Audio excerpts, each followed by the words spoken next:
ಹರಿಹರ ಗ್ರಾಮಾಂತರ ಠಾಣೆಗೆ ವಚನಾನಂದ ಶ್ರೀಗಳು ಹಾಜರಾಗಿದ್ದಾರೆ. ವಚನಾನಂದ ಶ್ರೀಗಳ ವಿರುದ್ಧ ಪೋಕ್ಸೋ ಕೇಸ್ ದಾಖಲಾಗಿತ್ತು. ಆ ಪೋಕ್ಸೋ ಕೇಸ್ ಹರಿಹರ ಗ್ರಾಮಾಂತರ ಠಾಣೆಗೆ ವರ್ಗಾವಣೆಯಾಗಿತ್ತು. ಈಗಾಗಲೇ ಈ ಪ್ರಕರಣ ಸಂಬಂಧ ಆಂಟಿಸಿಪೇಟರಿ ಬೇಲನ್ನ, ನಿರೀಕ್ಷಣಾ ಜಾಮೀನನ್ನ ಪಡ್ಕೊಂಡಿದ್ದಾರೆ ವಚನಾನಂದ ಶ್ರೀಗಳು. ಇಲ್ಲ ಅಂತಂದ್ರೆ ಪೋಕ್ಸೋ ಕೇಸ್ ದಾಖಲಾದಂತಹ ನಂತರದಲ್ಲಿ ಮುಂದಿನ ಆಕ್ಷನ್ನೇ ಅರೆಸ್ಟ್ ಮಾಡೋದು. ಆದ್ರೆ ಆಂಟಿಸಿಪೇಟರಿ ಬೇಲನ್ನ ತೆಗೆದುಕೊಂಡಿರುವುದರಿಂದ ನೋಟಿಸ್ ಕೊಟ್ಟು ವಿಚಾರಣೆಗೆ ಹಾಜರಾಗುವಂತೆ ವಚನಾನಂದ ಶ್ರೀಗಳಿಗೆ ಸೂಚನೆಯನ್ನ ಕೊಡಲಾಗಿತ್ತು. ಹೀಗಾಗಿ ಹರಿಹರ ಪಂಚಮಸಾಲಿ ಮಠದ ವಚನಾನಂದ ಶ್ರೀ ಠಾಣೆಗೆ ಹಾಜರಾಗಿದ್ದಾರೆ. ಷರತ್ತುಬದ್ಧ ನಿರೀಕ್ಷಣಾ ಜಾಮೀನನ್ನ ಕೋರ್ಟ್ ಕೊಟ್ಟಿತ್ತು. ಗ್ರಾಮಾಂತರ ಠಾಣೆಗೆ ವಿಚಾರಣೆಗೆ ಹಾಜರಾಗಿದ್ದಾರೆ ವಚನಾನಂದ ಶ್ರೀಗಳು. ಸ್ವಾಮೀಜಿಯ ಹೇಳಿಕೆಯನ್ನ ದಾಖಲಿಸಿಕೊಳ್ತಿದ್ದಾರೆ ಪೊಲೀಸರು ಅನ್ನುವಂಥ ಮಾಹಿತಿ ಇದೆ. ಜೊತೆಗೆ ಇವತ್ತೇ ಮೆಡಿಕಲ್ ಟೆಸ್ಟ್ ಕೂಡ ನಡೆಸಲಾಗುತ್ತೆ ಅನ್ನುವಂಥ ಮಾಹಿತಿ ಲಭ್ಯವಾಗಿದೆ. ವಚನಾನಂದ ಶ್ರೀಗಳ ವಿರುದ್ಧ ಮಠದಲ್ಲಿದ್ದಂಥ ಮಕ್ಕಳು ಕೆಲವೊಂದಿಷ್ಟು ಆರೋಪವನ್ನ ಮಾಡಿದ್ರು. ಆರಂಭದಲ್ಲಿ ಮಸಾಜ್ ಮಾಡಿಸಿಕೊಳ್ತಾ ಇದ್ರು ಅಂತ ಹೇಳಿ ಒಂದಿಷ್ಟು ವಿಡಿಯೋಗಳು ವೈರಲ್ ಆಗಿತ್ತು. ಈ ಟ್ರಸ್ಟಿಗಳು ಹಾಗೆಯೇ ಶ್ರೀಗಳ ವಿರುದ್ಧ ಈ ತಿಕ್ಕಾಟಗಳು ಆರಂಭ ಆದಂಥ ನಂತರದಲ್ಲಿ ಕೇಳಿ ಬಂದಂಥ ಆರೋಪಗಳಿವೆಲ್ಲವೂ ಕೂಡ ಮೊದಲಿಗೆ ಮಸಾಜ್ ಮಾಡಿಸಿಕೊಳ್ತಾ ಇದ್ರು ಮಠದ ವಿದ್ಯಾರ್ಥಿಗಳ ಕೈನಲ್ಲಿ ಅನ್ನುವಂಥ ಆರೋಪವನ್ನ ಟ್ರಸ್ಟಿಗಳು ಮಾಡಿದ್ರು. ಅದಾದ ನಂತರ ಬಾಲಕರು ವಿಡಿಯೋನ ಕೂಡ ರಿಲೀಸ್ ಮಾಡಿದ್ರು. ಆದ್ರೆ ಈಗ ದಾಖಲು ಮಾಡಿರುವಂತಹ ಕಂಪ್ಲೇಂಟ್ ನಲ್ಲಿ ಬೇರೆ ಬೇರೆ ವಿಚಾರಗಳು ಕೂಡ ಇದ್ದಾವೆ. ಸ್ನಾನಗೃಹದ ವಿಚಾರ, ನಾವು ಸ್ನಾನ ಮಾಡ್ತಾ ಇದ್ದಾಗ ಸ್ವಾಮೀಜಿ ಬರ್ತಾ ಇದ್ರು, ಹೀಗೆ ಕೆಲವೊಂದಿಷ್ಟು ಗಂಭೀರ ಆರೋಪಗಳನ್ನ ವಚನಾನಂದ ಶ್ರೀಗಳ ವಿರುದ್ಧ ಮಾಡಲಾಗಿದೆ. ಆ ಪ್ರಕರಣಕ್ಕೆ ಸಂಬಂಧಪಟ್ಟ ಹಾಗೆ ಪೋಕ್ಸೋ ಸೆಕ್ಷನ್ಗಳನ್ನ ಹಾಕಲಾಗಿದೆ. ಪ್ರಕರಣವನ್ನ ಹರಿಹರ ಗ್ರಾಮಾಂತರ ಠಾಣೆಗೆ ವರ್ಗಾಯಿಸುವಂತಹ ಕೆಲಸ ಮಾಡಲಾಗಿತ್ತು.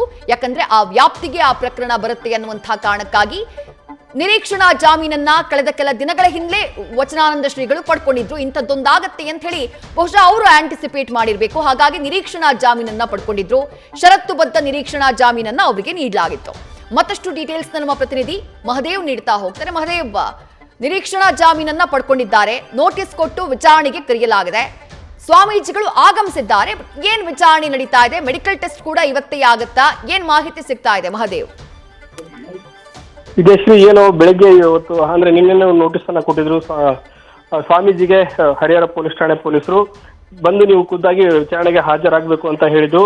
ಅವರು ಕೂಡ ಕೋರ್ಟ್ನ ಮೂಲಕ ಏನು ಆಂಟಿಸಿಪೇಟರಿ ಬೇಲ್ ತಗೊಂಡಿದ್ರು, ಅಲ್ಲೂ ಅವ್ರು ಷರತ್ತುಬದ್ಧ ಜಾಮೀನನ್ನ ಕೋರ್ಟ್ ಮಂಜೂರು ಮಾಡಿತ್ತು. ಏನಂದ್ರೆ ಪೊಲೀಸ್ ಅಧಿಕಾರಿಗಳಿಗೆ ಏನಾದರೂ ತನಿಖೆಗೆ ಕರೆದ್ರೆ ತಾವು ಅವರ ತನಿಖೆಗೆ ಹಾಜರಾಗಬೇಕು, ಯಾವುದೇ ರೀತಿಯ ತನಿಖೆಗೆ ನಿರಾಕರಿಸುವಂತಿಲ್ಲ. ಹೀಗಾಗಿ ಆ ರೀತಿಯಾದಂಥ ಷರತ್ತುಬದ್ಧ ಜಾಮೀನನ್ನ ಕೊಡ್ತೀವಿ ಅಂತ ಹೇಳಿ ಅವರಿಗೆ ಷರತ್ತುಬದ್ಧ ಜಾಮೀನನ್ನ ಕೊಟ್ಟ ನಂತರ ಈಗ ತನಿಖೆಗೆ ಹಾಜರಾಗುವಂತ ಬೆಳಗ್ಗೆ ಕೂಡ ಏನು ನಿನ್ನೆ ನೋಟಿಸ್ ಕೊಟ್ಟ ನಂತರ ಬೆಳಗ್ಗಿನ ಪೂಜಾ ಕೈಂಕರ್ಯಗಳನ್ನ ಮುಗಿಸಿ ಸುಮಾರು 9:30ಗೆ ಸೀದಾ ಅವರು ಹರಿಹರ ಪೊಲೀಸ್ ನಗರ ಅಂದ್ರೆ ಹರಿಹರ ಗ್ರಾಮಾಂತರ ಪೊಲೀಸ್ ಠಾಣೆಗೆ ಹೋಗಿ ಅಲ್ಲಿ ಖುದ್ದು ವಿಚಾರಣೆಗೆ ಹಾಜರಾಗ್ತಾರೆ. ಅಲ್ಲಿ ಏನು ಪೊಲೀಸರು 9:30ಗೆ ಬಂದು ಖುದ್ದಾಗಿ ಹಾಜರಾಗಬೇಕು ಅಂತ ಏನು ಹೇಳಿದ್ರು, ಅಲ್ಲಿ ಬಂದು ಹಾಜರಾಗ್ತಾರೆ. ಅವರಿಗೆ ಅನೇಕ ಪ್ರಶ್ನೆಗಳನ್ನ ಅಲ್ಲಿನ ಪೊಲೀಸರು ಕೇಳ್ಕೊಂಡಿದ್ರು.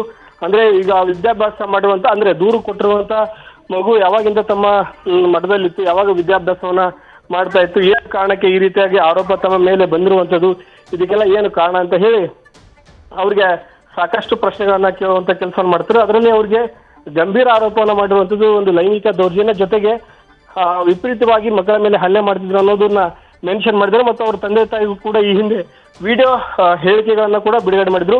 ಈ ಎಲ್ಲ ಪ್ರಶ್ನೆಗಳನ್ನ ಇಟ್ಕೊಂಡು ಪೊಲೀಸರು ಅವರ ವಿಚಾರಣೆಯನ್ನ ನಡೆಸ್ತಾ ಇದ್ದಾರೆ. ನಂತರ ಈಗ ವಿಚಾರಣೆಯ ನಂತರ ಸತತ ಈಗ 1 ಗಂಟೆಗಳ ಕಾಲ ಅವರ ವಿಚಾರಣೆಯನ್ನ ಮಾಡಲಾಗ್ತಾ ಇದೆ. ಈ ನಂತರ ಇಲ್ಲಿಂದ ನೇರವಾಗಿ ಅವರನ್ನ ಏನು ಹರಿಹರ ತಾಲೂಕು ಆಸ್ಪತ್ರೆ ಏನಿದೆ ಅಲ್ಲಿ ಕರೆದುಕೊಂಡು ಹೋಗಿ ಅವ್ರನ್ನ ಮೆಡಿಕಲ್ ಮಾಡಿಸುವಂತ ಕೆಲಸವನ್ನ ಪೊಲೀಸರು ಮಾಡ್ತಾರೆ. ಅಂದ್ರೆ ಮೆಡಿಕಲ್ ಆದ ನಂತರ ಅದು ಕೆಲವೊಂದಿಷ್ಟು ವರದಿಗಳಲ್ಲಿ ಬರಬೇಕಾಗತ್ತೆ. ವರದಿ ಬಂದ ನಂತರ ಅವರು ಅಂತಿಮವಾಗಿ ಅವರನ್ನ ವಶಕ್ಕೆ ತೆಗೆದುಕೊಳ್ಬೇಕಾ ಏನು, ಮತ್ತು ಮಕ್ಕಳಿಂದ 164 ಹೇಳಿಕೆಯನ್ನು ದಾಖಲಿಸಿಕೊಂಡಾಗ ಮುಂದಿನ ಪ್ರೊಸೀಜರ್ ಏನನ್ನೋದು ಮಾಡಬೇಕು ಅನ್ನೋದನ್ನ ಕೋರ್ಟ್ನ ಅನುಮತಿ ತೆಗೆದುಕೊಂಡು ಮಾಡೋದಕ್ಕೆ ಎಲ್ಲ ರೀತಿಯಂತ ಸಿದ್ಧತೆಯನ್ನ ಮಾಡಿಕೊಂಡಿರುವಂತದ್ದು. ವಿದ್ಯಾ, ಥ್ಯಾಂಕ್ ಯು ಮಹದೇವ್ ತಮ್ಮೆಲ್ಲ ಡೀಟೇಲ್ಸ್ಗೆ. ನ್ಯೂಸ್ ಫಸ್ಟ್ ನಿರ್ಭೀತಿಯಿಂದ ನಿಮ್ಮ ಪರವಾಗಿ.